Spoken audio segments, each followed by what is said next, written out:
So, Danny, let's address the first thing.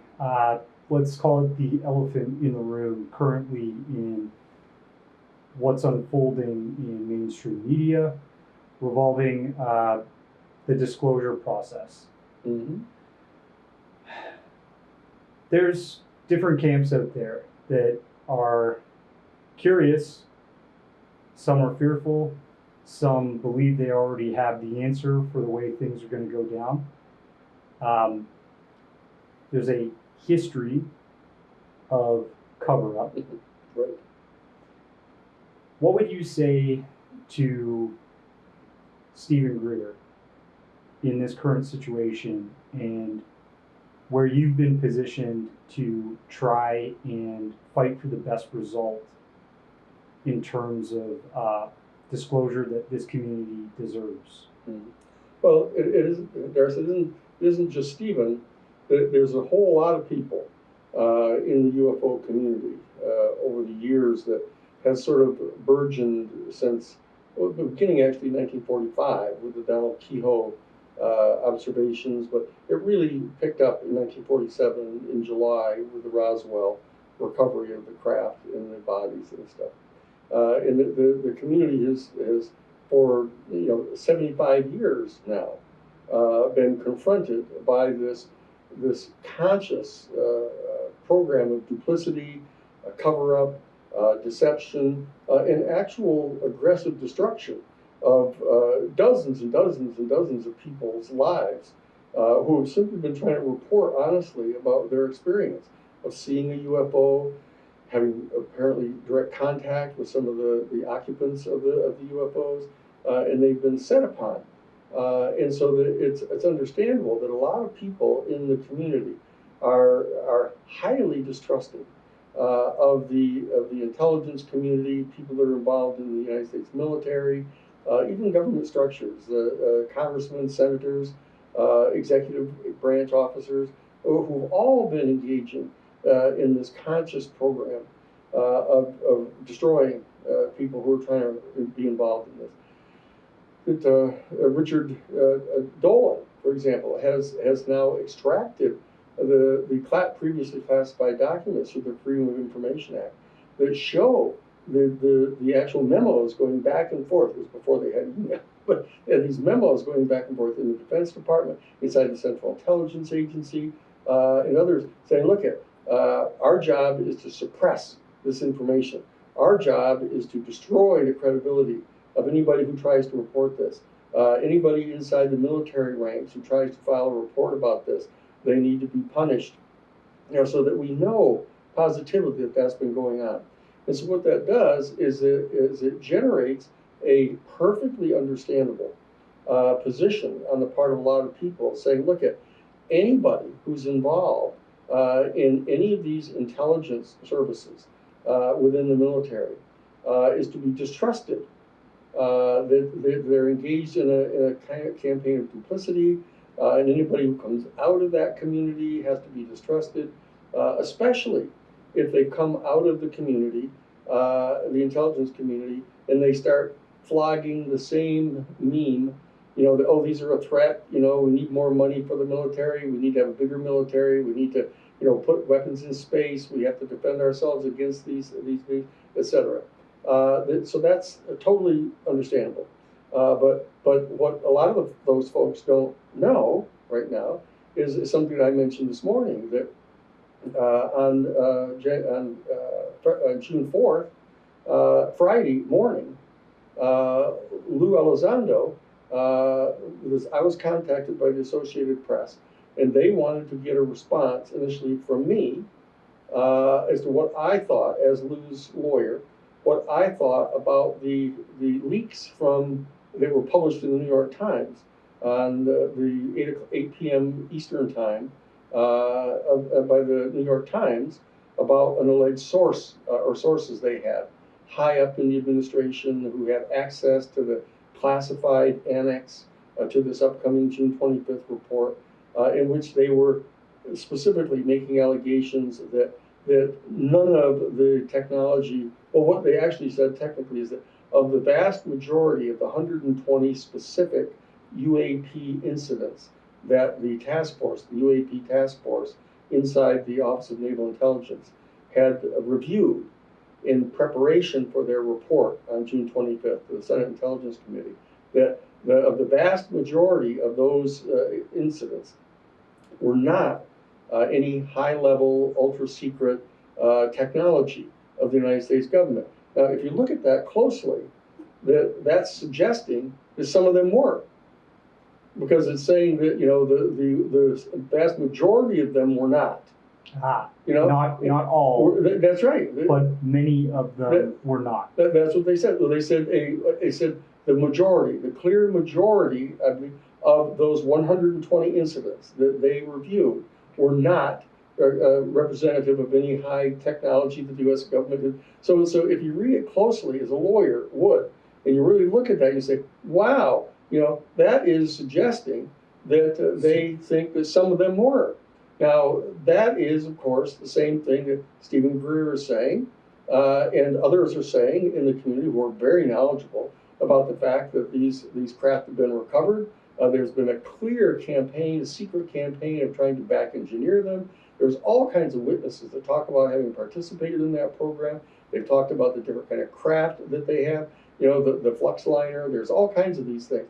So that if in fact what was being said by the United States Defense Department source or the administration source was that none of these 120 instances represent any kind of high super secret technology, that would be one thing.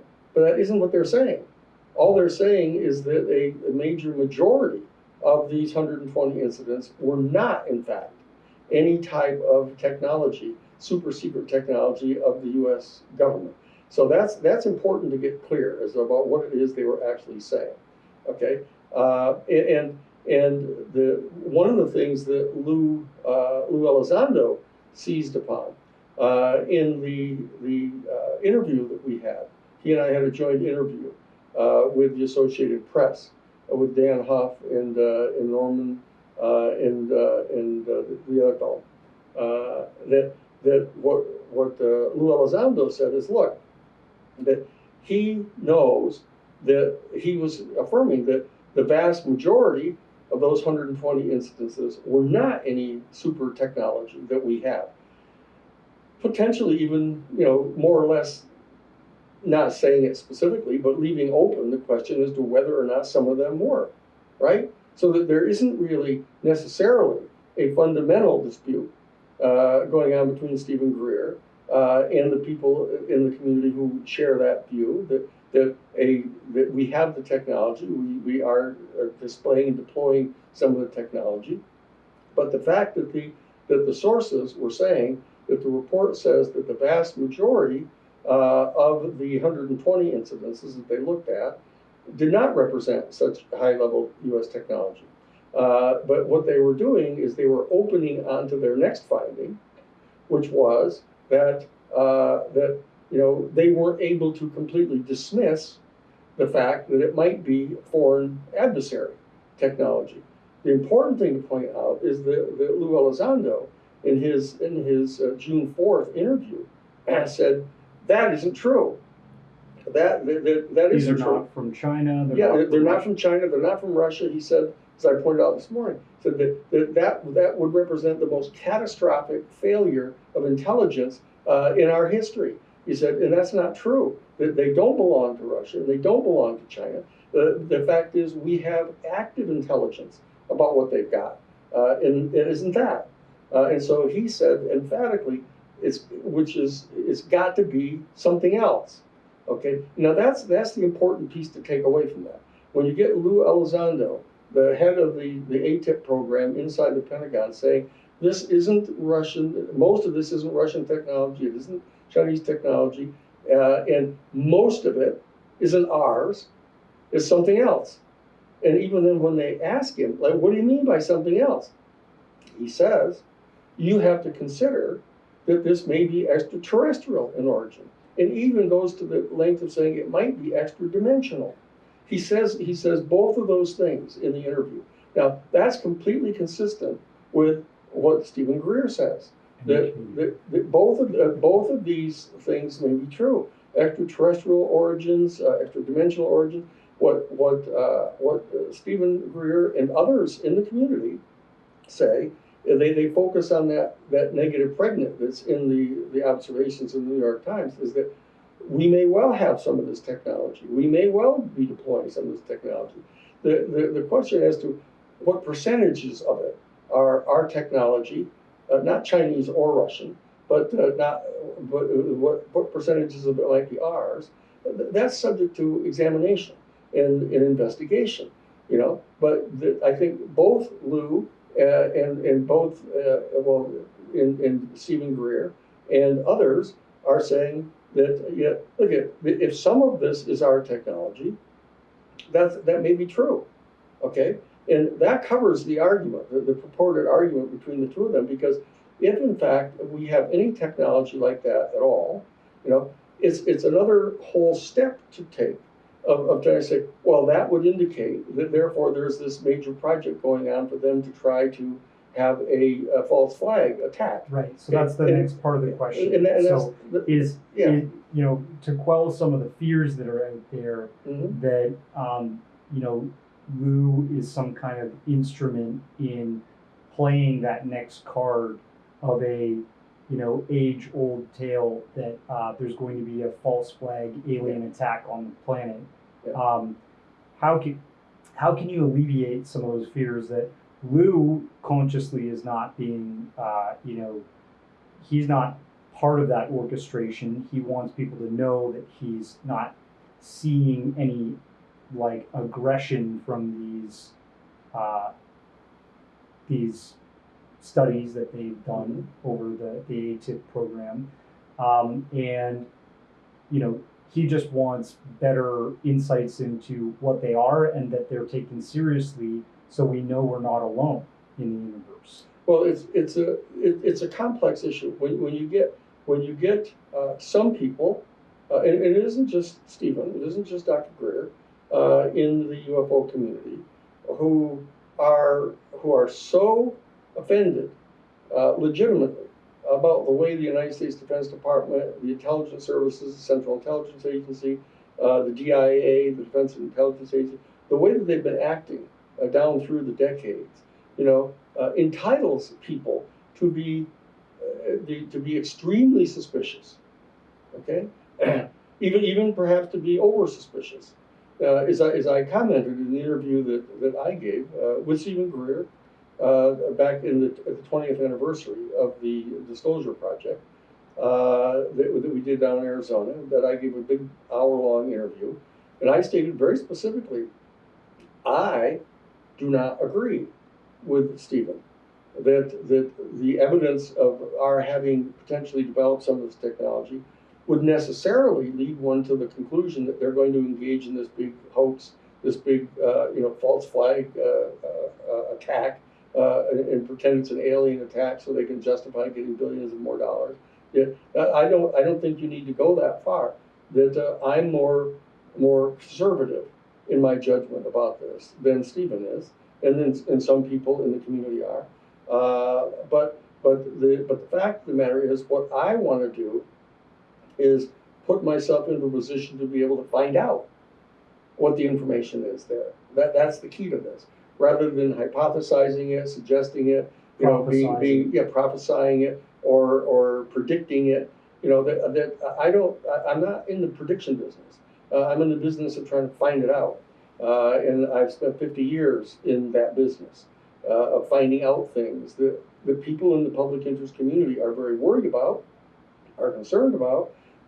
But I don't go to the lengths of concluding that it must be true. It may be true. But you still respect his concerns. Sure, I do. Sure, no, absolutely, I do.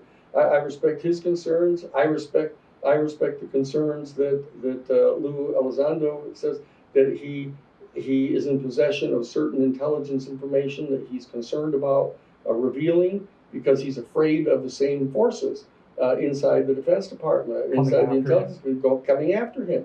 And that's why I joined with Lou and agreed to represent him to put together a complaint into the Inspector General's office to investigate to find out what's going on in there. Who is this inside the Defense Department? They're lying about Lou and saying that he never had anything to do with ATIP, that ATIP never existed, that these UFOs are not real, that they're still flogging that old horse.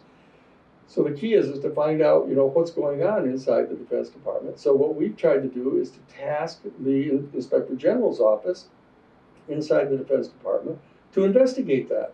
And so that we're actively engaged in trying to get an investigation going inside the Defense Department's Inspector General's office to find out what's going on in there. There's some people that misunderestimate the amount of work that you've done in the past for certain issues that are, serious political and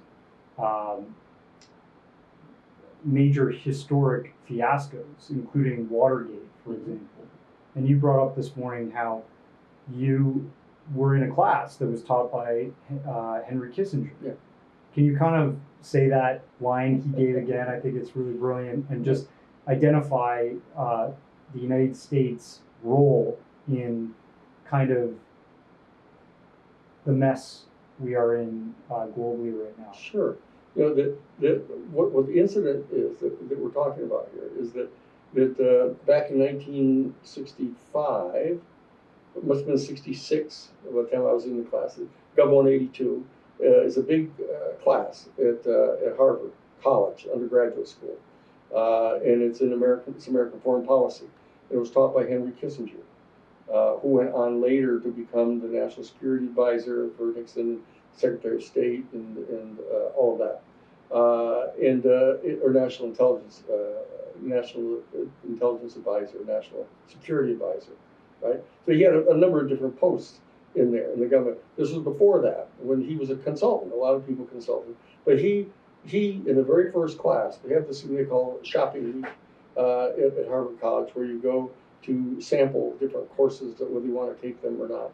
And Henry Kissinger, in the first lecture in Gov 182 back in 66, this would be, said, you gentlemen, if there's anyone in this course who believes that our nation state of the United States is not authorized to lie, cheat, steal, kill, on behalf of the interests of our nation state, you should not be in this course, and it said it just like that. And so that it was said this morning in the context of this nation state structure that had been set up since the Treaty of Westphalia, like in 1547 or so, that the royal families of Europe all gathered together and entered into this pact that they would recognize the nation state as a viable and legitimate juridical instrument and structure, and that they would respect each other's nation states, and at the same time they would compete as nation states, and that the dialectic that exists between nation states competing for resources, competing for world hegemony and cultural hegemony, has been going on ever since then. Whereas it used to go on between royal families or between tribes, and that this is in my opinion, a structural sin on the part of our human family to have allowed this system to dominate our cultural discussions. And so I raise that point. And the fact of the matter is that the United States government, the United States nation state, has played a major, overwhelmingly dominant role in being the aggressor. Ever since the robber baron era and the ascendancy of the age that they call the age of American imperialism. I mean, that's what it's called in high school courses, but they're trying to pretend that it was over somehow. That after Manifest Destiny, after marching, off the East Coast across the Appalachians onto the plains and slaughtering and killing the Native American people, and driving the Hispanic people out of California, and and then initiating the Spanish-American War and taking over, and dominating all of South America, like as if suddenly it stopped. It never has stopped. It's continued on. And the people have been subjected to some type of a propaganda program to lead people to believe that they're not still engaged in that, and they have been engaged in that, and people don't even know anything about the fact that a major private investment firm of these top 50 families that were the robber baron families during the robber baron era, which is also another phrase that is completely accepted in high school civics courses, of the robber baron era from the end of the American Civil War in 1868 to 1898, when the administration came in 1898, that this was a complete era when the robber barons, these families, took over monopoly control of the major industry in the United States. They're making iron and steel, the railroads, the shipping lines, the telegraph and communication companies, the agribusiness companies. They took them over, and they established monopoly control over these things. So then that leads me to my next question. Do you believe that,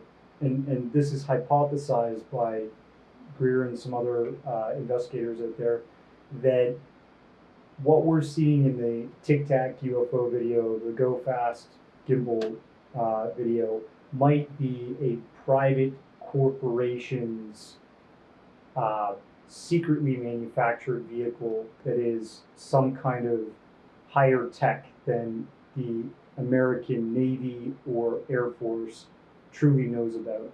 And that's what we're seeing in that video. Could that technology that we're seeing not be ET, or are you pretty confident, and is Lou pretty confident, that it is something from off-world? So it's a fact question that needs to be investigated.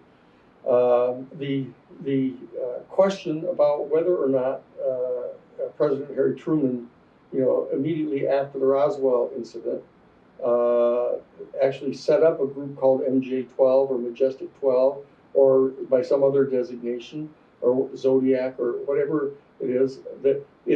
I know of other instances where actually Truman himself set up an entirely private group, mainly when a lot of the treasure was found in the Philippine Islands at the end of World War II. The G2, the head of U.S. Army Intelligence for the Philippines, Edward Lansdale, recovered 12 of the troves of treasure that General Fukushima, or anyway, one of the Japanese general Fukuyama buried in the Philippines.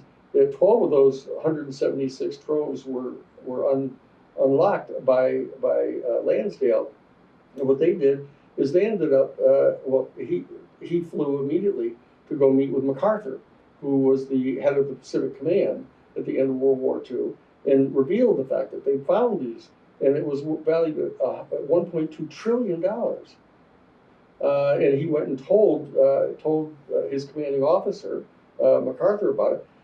MacArthur brought in his G2, Willoughby, the guy's name was Charles Willoughby, and then had Willoughby and Lansdale fly in MacArthur's private plane all the way back to Washington, D.C. to meet with President Truman privately, to tell them that they had found this treasure trove. And what Truman did was he brought in his chief of staff, who was Clark Clifford, and brought in the Secretary of War, that was General Stilwell, and Stilwell brought in his two deputies, three deputies actually, a man by the name of Robert Lovett, a man by the name of Robert Anderson, both of whom, in private life, were senior partners in Brown Brothers Harriman, a big private investment firm made up of these 50 wealthy families that were the robber barons that basically monopolized all the major areas of the U.S. economy, and another fellow named John J. McCloy, and they put them in charge of a trust, a private trust, to handle the $1.2 trillion, and left it outside of the control of the United States government, outside of the State Department, outside of the Defense Department. They set that up in that private group that was based at Brown Brothers Harriman. The CEO for Brown Brothers Harriman was George Herbert Walker, who is the maternal grandfather of George Herbert Walker Bush, and the grandfather of George Walker Bush, George W. Bush. And he was the CEO of that. and their lawyer was Alan Dulles, who went on to become the first civilian director of the Central Intelligence Agency. It was set up in 1947. So that we know that there's historical precedent for this type of a privatization of an extraordinarily important asset or resource that they have, and that they use it at the interest. The economy. It's a control for the interests of those investors that were at Brown Brothers Harriman and their law firm Sullivan and Cromwell. They choreographed the utilization of that resource for their benefit. Now, so that we have a direct example of this, and this is in 1945. We know that happened December of 1945.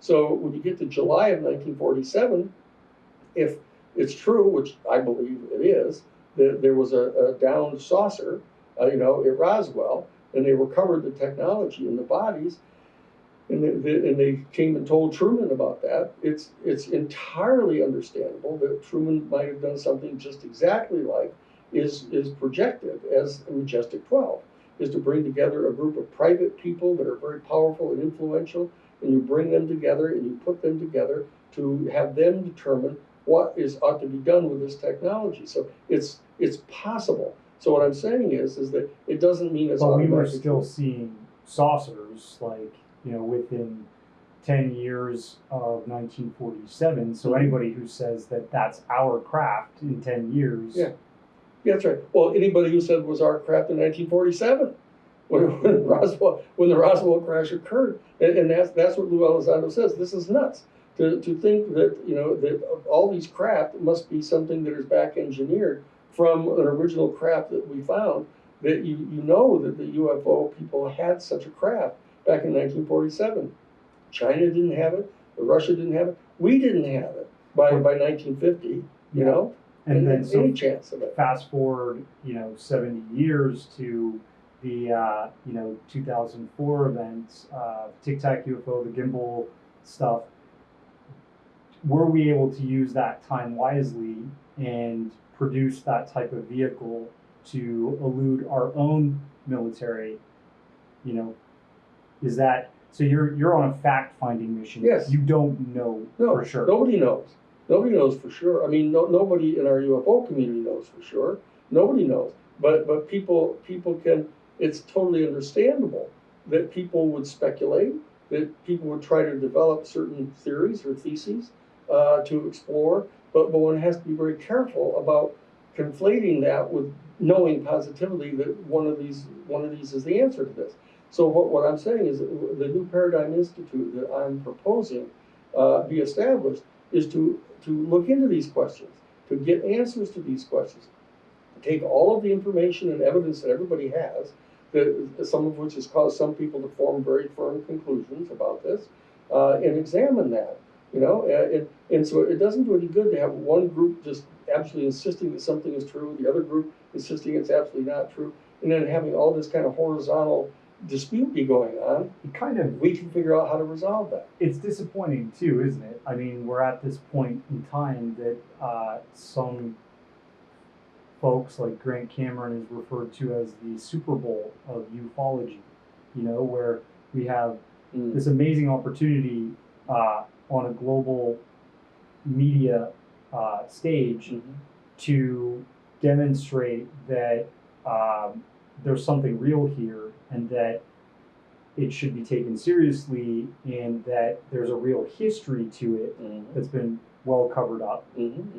But there's all this infighting. There's all these people. There's not a lot of it, actually. That some people have larger platforms in the media than others do. And so that they could take a position, very firm position, one way or another on one of these disputes, and it may make it appear that the dispute is bigger than it is. And there can be kind of a lack of clear understanding of what each of the various parties are saying about this, that people may be not drilling down tightly enough on, that can cause the appearance of conflict. But we just need to be extremely careful here. I don't tend to focus on the negative things about this. If you're playing in a football game in college, and the refs have made a couple bad calls, You don't spend all your time in the huddle whining about the bad calls. What you do is get busy. Get focused on it. You got the next play coming up. Let's not whine about these things. Let's get to it. And I'm not attributing any one or the other to be doing the whining here. But what I'm saying is that we have to avoid this kind of horizontal conflict and try to stay focused on an upward, positive, forward trajectory of this inquiry that we're engaged in. And that I'm confident from my conversations and representations of the disclosure process, the disclosure project, that there's good faith inside that community that includes Dr. Greer of trying to do everything that they can do reasonably to get this information exposed and the true demographics of the information. How much have we back engineered? How much of these sightings might be our own equipment? How much of it is UFO stuff? But they all Dr.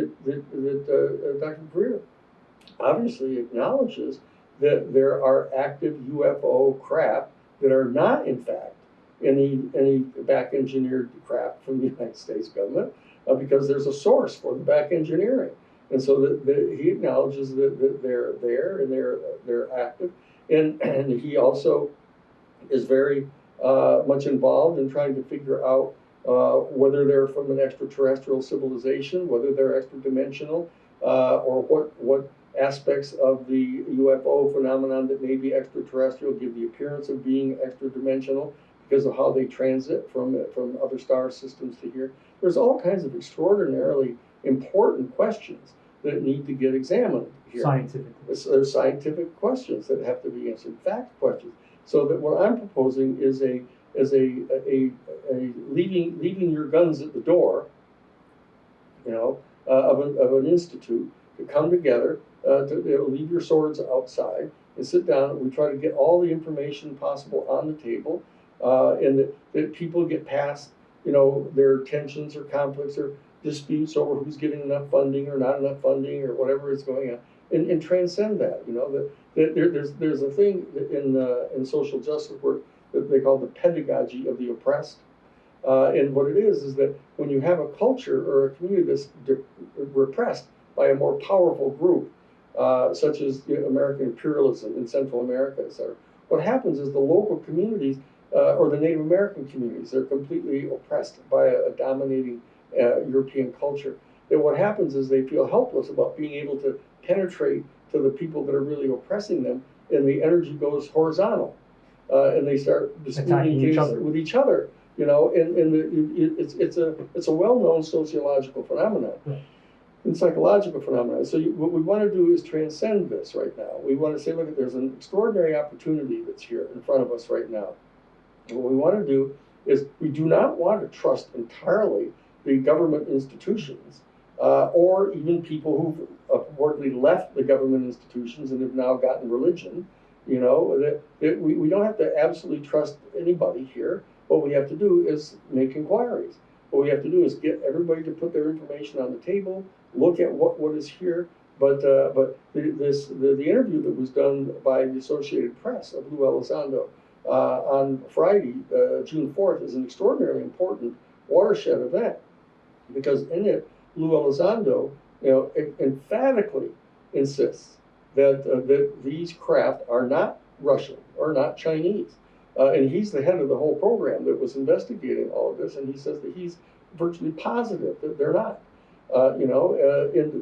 Whether or not some of them are ours or not, that Dr. Greer is maintaining, there's no joint direct issue on that. There's no real conflict there. Yeah. So what we're trying to do now is to find out, what percentage of these sightings are not our technology, not Chinese technology, not Russian technology, but are something else. And the question is, what is that other else? Are they from an extraterrestrial civilization? Are they extra-dimensional? Are they time traveling? What are all the possible theories about this? Get them on the table and start examining them. And we can put to one side right now if some of these, if there is in fact more back engineered technology than has been admitted by the Defense Department or even by Lou Elizondo, then fine, then let's find out about that and find out what percentage of these sightings might be that.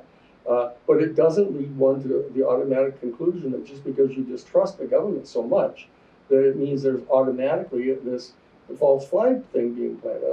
I said that in the interview that I did with the Disclosure Project. I don't agree with that yet. But as Dr. Greer has said, that it's much better to err on behalf of suspecting it might be true in order to make sure it doesn't happen, right, than there isn't being too late on that. Right. I understand that. Yeah. I thoroughly understand that. Mm-hmm. And the same thing is true with Lou Elizondo, that Lou's saying, look, let them drift into this thing maybe as a foreign adversary of Russia or China, long enough to get the Congress to at least do something about it, mm-hmm. And then tell them that it's not either one of them. Because it's incredibly hard to get funding. Oh yeah. It's hard to. You can't get their attention. Yeah. And so that may not be a wise tactic, and I've counseled against it, as you can tell. Yeah. And now Lou is being willing to tell the Associated Press that he's absolutely, to a high degree of certainty, that these are not Chinese or Russian, and that's an infinitesimal possibility.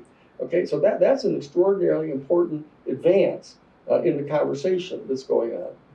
What's your next sort of step in this battle for proper disclosure? I know that June 25th is a hard date. Mm-hmm. If we get the documents that the New York Times had based their recent article on, and you get more thorough review of those, what is your next thing that you can say for sure you're going to do for the community, for your client Lou, and for the client, the Disclosure Project. Yeah. And for the client, the Citizens Commission. Yeah. That all of these are active clients. And they all know about each other, and that I'm representing all of them. So what I'm trying to do is get everybody going in the same direction, and that I have now access to the Inspector General's office inside the Defense Department. I get to go sit down face to face with them and pressure them. They'll say, look, what is it you're willing to investigate here? Are you just going to investigate whether there's a couple bad apples inside the Defense Department? They're lying about Lou Elizondo. Are you going to find out what the hell they know about the UFO phenomenon? You got this other project that's been announced on the exact same day that we filed a complaint. Say, we're going to look into finding out what activities the Defense Department has been engaged in with regard to the UAP phenomenon. That's a much broader perspective. There's another division, which is Space, Intelligence, and Engineering Oversight. It's a subdivision of the Inspector General's office. Lou and I sit down with that Inspector General coming up on Wednesday, the 15th. I fly right from here to there to go to Washington, D.C., to meet with Lou, to sit down with the Assistant Inspector General, push him to find out, what is it you're going to do? What are you evaluating? What are you willing to investigate here? How many subdivisions of the Inspector General's office are operational here? They're trying to investigate this thing. So we're trying to find out. And also when I talk to the media people, whether it's the New York Times with Ralph Blumenthal at the New York Times, or we talk with Dan Huff and the other guys over at AP, or we talk with the CNN people, we're saying, look, do your job. Get after them. Find out what's going on. The amount that's going to be done by the Inspector General's office is very much dependent upon the amount of pressure that gets put on it. Yeah. By the media, by the American citizens. They're responsive. They're political instrumentality. And they'll respond if we do it. If we don't put the pressure on them, they'll just grind right to a stop. They'll do as little as they can get away with. When you hear somebody say this new conspiracy theory, Lou Elizondo and all of these guys that represented the To the Stars Academy are just hired actors to push some new narrative. What do you say to that? Oh, it's that theory is a little unsophisticated. It's not hired actors. I mean, all the people except for Tom DeLong, the people that were involved in the To the Stars Academy, I use the past tense because it's almost defunct now. That I have stated openly and publicly that I viewed that entire operation as basically a DIA, Defense Intelligence Agency kind of covert operation to try to to push a little bit forward on the agenda by revealing those three famous videos, etc. So I think that's true. I still think that's true. But the fact of the matter is, it certainly did trigger a step in advance. What we have to do is head off the effort to turn that step into a direction of viewing them as a threat. In trying to get more money to deal with more weaponry for the Defense Department. We've got to head that thing off. And I think we're engaged in that process right now. Even to the point with Lou Elizondo now being willing, the head of the ATIP program, who was at the To the Stars Academy, resigning from the academy, in protest over the constant insistence that we treat these as a threat, because he doesn't believe they're a threat. So he'll say that, and he has said that now to the press, which he didn't say before. Right, because the other accusation is, how come if they are a threat, they could have invaded and take over, hundreds of years ago? Sure. I mean, when you drill down on a lot of these theories that are flying around, if you take your time and do it professionally and drill down on them, they start to fall apart. These theories that they're motivated by fear or projection or speculation, but they aren't that thoroughly thought through. Our job at the New Paradigm Institute is to think these things through thoroughly, to be open to everybody's theory, to be perfectly willing to listen to everybody, to ask them what their information is, what their sources are, to examine those sources. People know that I've been in this business for 50 years now. That I've got, I don't pretend to have lots of secret sources. What I do pretend is that I've got professional investigators. And that when you have an investigation going on, other sources can come to you and talk with you and share information. And so a lot of it depends on who the contacts are that your investigators have to figure out what the questions are we're going to be asking and what the forum is in which we're going to get some potential relief on this thing. All of those things are things that I've done in a number of other cases, all the way from the Karen Silkwood investigation to publishing all 47 volumes of the top secret Pentagon papers, to the Watergate burglary and getting James. People freaked out when they figured out that I was at the law firm that was representing James McCord, who was the Watergate burglar. He was the CIA wiretapping specialist. People say, what the hell is Danny Sheehan doing there? Because the whole point was to get McCord to blow the whistle on him, which he did. And he wrote the big long letter to Judge Sirica blowing the whistle on the plumbers and Nixon. He got Nixon impeached. Right. So you're on the right side of history. You just have to attempt to utilize the capacities that we have. My capacity happens to be being an attorney, trial attorney, constitutional litigation attorney. And what we need to do is bring this to the availability of the country, of the community, of the human family, to get people to come forward with the information that they've got and to put it on the table and to let the American people and the world see what it is, and then let the chips fall where they're going to. Now, just on a side note here, I am curious. We have had admission that there's this new organization, I believe it came out of the NSA, the National Geospatial Intelligence Agency. And in St. Louis. What do you think the relevance of that organization? They've got all the documentation about Roswell there. They've got it there. And probably more on geospatial intelligence. Everything around our planet. Yeah, they're gonna have it. Are you going to be engaging with that? I'm going to try to get the Inspector General to include them in on as a target of going to them to find out what information do you have about whatever activities been undertaken by the government with relating to the UAP phenomenon. What have you got there? And I know from direct conversations I've had with people that they've got the Roswell information there. Okay. And nobody pays any attention to them. I can guarantee you, 99.999% of all the people in the UFO community don't even know that place exists. Yeah, or the NRO and people know about the National Reconnaissance Office. Yeah, but what they're really investigating things that are going on in space outside of our planet is kind of a bigger question. Mm-hmm. Well, but when you have when you have entire agencies inside the United States executive branch that people don't even know exist, and it's not that you can't find them on the internet. I mean, if you dig deep enough, you can find them, and they're just hiding there in the open. But you don't understand really They have what no they're doing. idea what they do. But when you have the National Geospatial Intelligence Agency, and they're in St. Louis, Missouri, of all places, and that they've got the Roswell information, and I know that.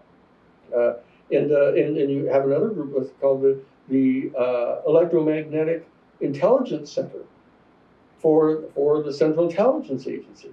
Who the hell knew that thing existed? But when you start doing an investigation, And are they involved with possibly some kind of private corporation building technology that, that would be elsewhere. runs on a different energy source? That would be elsewhere. That you have to find out where those alliances go on. That whole briefing in of corporations in the military defense industry, of briefing them in. The classic with Lockheed Martin and the Skunk Works and the Rand Corporation and S4 Area S4, and Rockwell and Bigelow Aerospace. Yes. There's a series of these companies that are, the Summa Corporation were involved in building the Glomar Explorer, that was exploring to be able to lift submarines up off the floor of the ocean. There's all kinds of these things going on. And but what you need to do is you need to have a professional, staffed, center that is doing this, and that we have we bring to bear the technology of the virtual institute so that we can get people to give information into it, Mm-hmm. but that we may have a physical plant up there north of San Francisco, on Clear Lake, where we have a big facility where we can store all this stuff. But that may be kind of a past technology. We may be able to store it all in a virtual institute. Right. And so, I know you guys are starting something up where you'll have tasks from the get-go that will be, transparent to the public what you're trying to do, so people can try to get involved and understand where their role could be in addressing these tasks and making sure that they come to fruition, and so that there's some more information out there that's credible and usable. But I talked to Richard Doty a day ago, and he said the disclosure that's happening now and that may come in the short term is never going to be what the community expects. The military would never admit to any wrongdoing. They're always going to present their case as the good guys that have done the right thing all along and haven't hassled or done anything wrong to people. So how is that going to make your job that much harder at defending Lou, because he's being labeled now as a complete liar in this situation?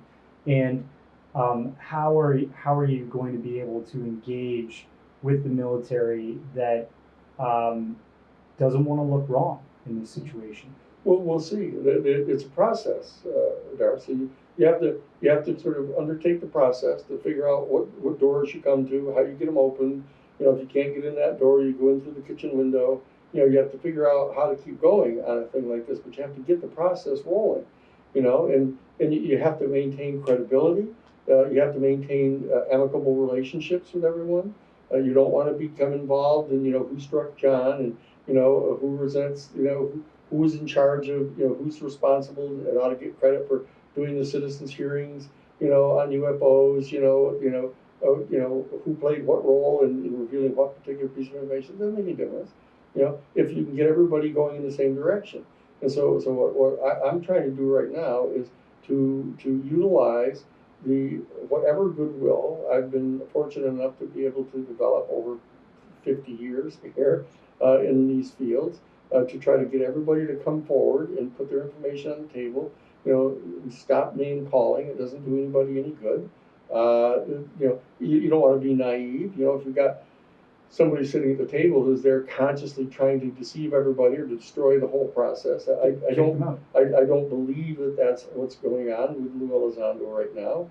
I believe that in light of his conversation he had with the Associated Press just this past Friday, not even a week ago, that he is explicitly stating that he is convinced to a high degree of certainty that these are not Chinese or Russian or any other planetary foreign, adversary. Now that eliminates an extraordinarily important dimension of the argument that's going on. And if he hasn't yet said that we don't have any of this technology, or he doesn't believe it doesn't make a difference right now. It doesn't do any good. Anybody jump down and say, "You rotten liar," it doesn't do any good. What we're trying to do is just find out what people are willing to acknowledge. Just like in any kind of a cross-examination you do in a courtroom. No matter how long a person dissembles or pretends they weren't there when something happened, you just keep on going until all they have to do is admit it once. Yeah. Once they've admitted it, you put a pin in it. You say, "Good, now you got that. So let's go on to the next question." So that's what we're doing right now. And the people that have been involved inside the intelligence community and the military community for all these years have a history of misrepresenting things or holding back things or not telling things accurately, etc. That's what's happened. But what we want to do is put a tack in it when they finally make an admission. It's really important, and just keep tacking down those pieces until we start getting a good picture of what they're willing to say. What kind of support would you look for from the community, from the UFO community, from just the press community? What would you sort of, if you could reach out now and say, "Guys, we need your help," what kind of things do you need over the coming months to make your job easier so you can get the best case scenario of the best quality disclosure that we all want? What I want to do is I want to get everybody being willing to come forward with the information that they have. When they have sources of a piece of information that they have made a commitment to not revealing who they are, to let me talk with them to see if we can have a process for me being able to get to talk to the source so that I know what the information is, so we're not getting it on a third-hand basis. That I need to undertake what's known as a Rule 11, preliminary investigation. The Federal Rules of Civil Procedure, when one is getting set to file a major federal civil complaint, to engage the judicial branch in an investigative process of granting us civil discovery so that we can issue subpoenas, subpoena documents, subpoena witnesses, etc. And what you do is you have to follow a Rule 11 preliminary investigation to be able to get enough information into the hands of the attorney that's doing that so that she or he can form a good faith belief as to a particular set of facts, and that you can then lay the facts in front of the court and say, so that if in fact these facts, as we've asserted them, are shown to be true, is there a specific form of relief that the judicial branch, for example, is authorized by statute or constitutional delegation of authority to provide relief for? And that exists not only with the federal judicial system, but with the Inspector General's office, with the Justice Department, with other various agencies. They all have their own protocols for things that they're supposed to be doing. My job as a constitutional lawyer for the people's advocate is to get all of the government instrumentalities performing the affirmative function they're supposed to be providing for the American people, to get over this thing that they're the government and we're not. We are the government. We're the people. We serve the people. This is what it's for. They're servants of us. Right. And we're not, dumbhead minions that, that they just, keep in the dark and feed manure to it. But we've got to do our part. We've got to get up off the couches and stop being couch potatoes, and spend all of our time watching football games or soap operas. That what we've got to do is get busy being citizens. Mm-hmm. And this is a particular area that may well probably is the most important single area of history, of human history. New discovery. Yeah, of discovering that there's a whole extraterrestrial civilization that have actually been coming to our planet and interacting with our people that they have access to technology that can rid us of the threat of global thermonuclear war, tomorrow afternoon, or to get rid of the threat of global climate change, to overcome some of the major diseases that we have. Mm-hmm. There are things that they may have. Now, we also need to figure out from them, why is it they haven't shared this earlier? What is up with them? I mean, they could obviously, the old proverbial land on the White House lawn. If they wanted to, they don't want to. So we have to find out I think why we not. had a history of shooting at them too. Yeah, but it's not encouraging them to try and intervene. Well, also, I hypothesize, myself sitting across the table from some of the people who in extraterrestrial civilization and having to defend us. Say when they say things like, is it true? Is it true that you as citizens have allowed 0.1% of your population to control like 85% of all the resources on the planet, and that you guys sit there and take crumbs falling off the table and you accept that, and you actually respect those people? I say, well, that's a tough one. That's a psychological thing too. Sure it is. That is a human thing. Sure Sometimes people don't want to be leaders. Yeah, that's right. And so that I have to try to figure out how to do everything I can do to try to assist our human family in being worthy of taking control back from the elite that think they're entitled to, think they're obliged to make policy because no one else is capable of doing it, or is interested in doing it. We have to work among ourselves, the population. We have to have diplomatic relationships with the elite inside our governing structures to get them to turn loose of whatever authority that we can get them to turn loose of, but not rely upon them entirely to do so voluntarily. Right. And then we have to have our whole set of diplomatic relations with the extraterrestrial beings themselves. If that's even a possibility. It's clearly a possibility. Sometimes, there's not any doubt about that. How often do you have a conversation with an ant, though? Yeah, no, I know, but it's clear that there's an adequate amount of evidence already available, indicating that there have been some contacts on the part of some members of an extraterrestrial civilization with some of our human people. So that the fact that they would do that is indicating that there's a means that they have of bridging the gap and having communications with our people. Some people are more credible than others in their accounts of those things. Right. But that's part of our job too. Right. To dig through those things and find determine which of those. You only have to have one that's completely credible. Yeah. And figure, okay, good. Now we got something to work with here. And there's thousands of cases around the world. Yeah. Thousands of cases. It's not just you're going to debunk all of them. Yeah. So, okay.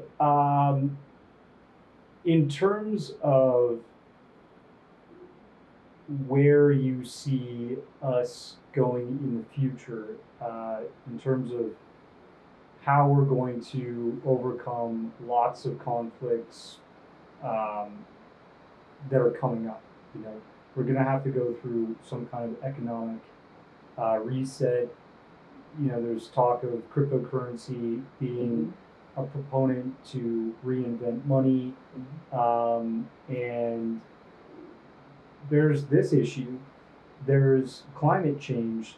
Everything has somewhat of an equal footing, and some people say, well, women don't even have rights in the third world, and we're talking about aliens. What's most important? And do all of these issues get an even footing going forward?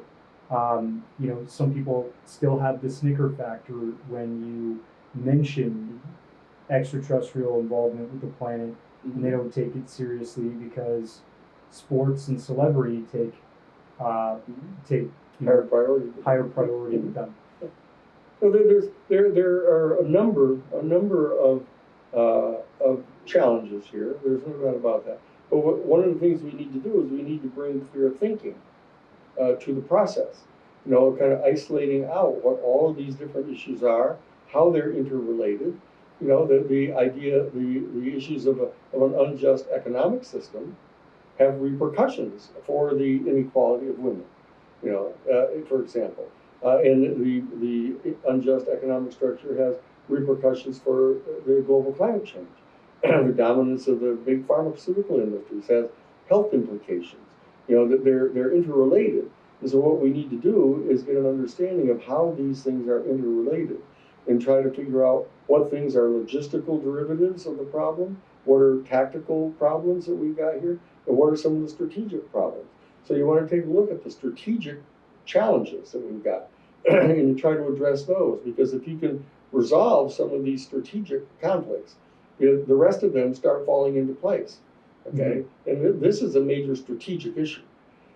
If in fact there is an entire extraterrestrial civilization that is in possession of technology that can assist us, that we can revolutionize our energy. Revolutionize our energy system and rid us of the threat of global climate change, rid us of the threat of nuclear destruction. But we cannot put ourselves in being dependent upon them giving us this or us getting the technology from them. We have to be able to display ahead of time that our behavior we're worthy change, right? of this. Because if they say, look, if we were to show you the technology we've got, you guys would turn around and try to figure out how to make a weapon out of it. Blow each other away and blow your whole self up, Yeah. And you're just so silly you don't know it. Yeah, and that's I come up with that all the time. I speak to people that are not read into the UFO or extraterrestrial issue at all. They don't, they could care less. And the truth of the matter is that we're just a higher primate on this planet. We're leaps and miles ahead of the primates that are in the jungles and such. But if you look at a chimpanzee, they can exist in a tribe of 50, no more. As soon as they start becoming 60, 70, 80, they break off, and they become two different competing factions. And humans are very much like that. We obviously exist in a much larger tribe. Like this city has 1 million people, or that city has 30 million people, but we war amongst each other when we split off and become our own tribes. And I think we're still the same. We're still sort of primates, that are warring with each other. And it's going to be really hard to, as we get more and more technology, we get artificial intelligence assisting us in greater and greater ways. Are we just going to stay the same, these kind of primates that are engaging the same behavior over and over and over in the cycle of madness? Or are we going to break away from that and try to be something new, humanity 2.0 or something? We'll see. It's a process that's unfolding here. That what I'm hoping to do, and people that are working with us are all hoping to do with the New Paradigm Institute, is to get some clarification of these issues and get them splayed out on the table so that we see what all these different issues are we have to take a look at, how they're related to the UFO, extraterrestrial, extra-dimensional questions that arise around the UFO phenomenon, and try to determine whether this is, as it appears to be, one of the really truly strategic issues that could help resolve a lot of the more derivative problems that we have on the planet, and understand what the dimensions of consciousness are. There's very clearly some very important role that's being played here with regard to consciousness in this entire phenomenon. And so that this issue of the elevation of consciousness on the part of our human species, which is the subject matter of religious communities and scientific study and everything else, is clearly entwined with this particular issue. So it's the elevation of consciousness on the part of our human species that is at issue here. And so that's going to be a sine qua non. It's a condition precedent to our really being able to help resolve this UFO issue, is to understand what the role is to be played in the elevation of our consciousness, so that if we encounter this technology, we're not, that's the old Sufi saying that, when a pickpocket meets a saint, all he sees are his pockets. And that we may be at that level right now, where you see the entire To the Stars Academy and the entire military-industrial complex. Their entire reaction to encountering a UFO, instead of being, holy mackerel, this is astonishing, what an incredible opening into the universe, is they're saying, I wonder how we can get a hold of that technology and build weapons out of it. Yeah. And you say, whoa, hold it a second. If I were the extraterrestrial people, I would back right off from that. and say, look, You're like, hey guys, let's not hang out for a while. Yeah. Let's hold off on this a bit because you guys aren't ready to have this stuff. So that we have to figure this stuff out, and that's what we're offering to do. I spent 50 years doing all these different investigations, and I've always been assuming that this time would come. When the time arrived that we need to turn all the resources that we have to this particular investigation, and to this particular task of helping our human family come together to meet this moment. And I'm delighted that it's closer to being here right now than it has been in my lifetime. And so I'm hoping that we can keep this door open and push it open wider and get into the next room of our evolution. Are you going to be working with other folks in like the community, like Richard Dolan and hopefully Stephen Greer? Everybody. I'm hoping that we're going to be able to get everybody cooperating in helping to participate in this. Do an upward, positive, forward. Upward, positive, forward. And none of the side arguing and finger pointing and all this kind of, or competing for attention or competing for funding. Yeah. Let's all get going in the same direction. I'm hoping that people trust me enough to believe me when I'm saying I'm going to try to have everybody be able to participate, that I'm going to be able to discern and help other people with me discern if there's anybody who's being destructive to the process, who's not operating in good faith, who is here to try to torpedo the whole operation. You don't want them inside the tent. Right. But I don't believe that includes Lou Elizondo. I don't believe that it includes Dr. Greer. I don't think it certainly doesn't include Dolan or Linda Moulton Howe or any of all the people. I think Stephen Greer does some incredible things. Yes. Even as a young man, where I got involved, investigating his disclosure conference in 2001. All that stuff is super important. Super important. And Steve Bassett, bless his heart. Steve. I was there with Steve the day he arrived in Washington D.C. I helped him bring all of his stuff out to his sister's house to unload it from his car to put up in her attic so that he could start doing what he wants to do in Washington D.C. He's been there forever, and he's laboring away at it, and it's a thankless job, no pay, he's everybody. There's so many of the people that are wonderful people that are involved in this process. It doesn't mean everybody's perfect. Doesn't mean that everybody doesn't miscue somewhere. Sometimes you step on somebody's shoe. Yeah, but I mean, come on. Given the importance of this extraordinary issue that we're dealing with here, let's try to keep focus on what's going on here and understand what the positive advantages are in this thing, and understand that there are flawed institutions that we have to deal with. There are people who have devoted themselves to those institutions, so they suffer from the same flaws, but we have to be forgiving as we can, but not be naive and not be foolish. If we're too naive, even the extraterrestrial people won't respect us. These people are so stupid. We have to display the same kind of worthy skepticism that we have for people who are trying to deceive us.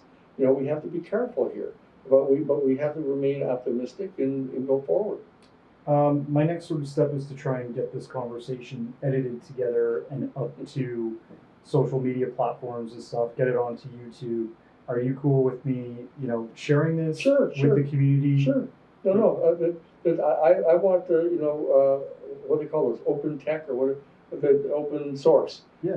Open source research. All of this stuff. These discussions are all open. You don't want to be saying things in private that you wouldn't say in public. Yeah. And you don't want to be saying things to one person that you wouldn't say to somebody else. Yeah. There's a whole ethos that we have to try to generate here. Right. And I want to share this with other platforms, like for example, we've got the guys at Third Phase Moon that are very curious about your response to everything that's been going on. I hope that you don't mind that I share this, but under the condition that it's not edited against what you. Yeah, what you should try to do is just share it with everyone alike, so that the people don't take it and re-edit it and try to make it look like it's something it's not, because other people will have the thing. other people will see what is really being said here. So you don't want people misusing the stuff. But we have to be trusting that people, because if people do that, then they're going to lose out here. Right. People are not going to trust them. People aren't going to include them again. If people want to be respected for what we're trying to do here, let them demonstrate that all the time, and don't engage in this kind of nefarious deception and stuff. Thank you for your time today. Yeah, you're more than really welcome. appreciate it. Yeah, Cool.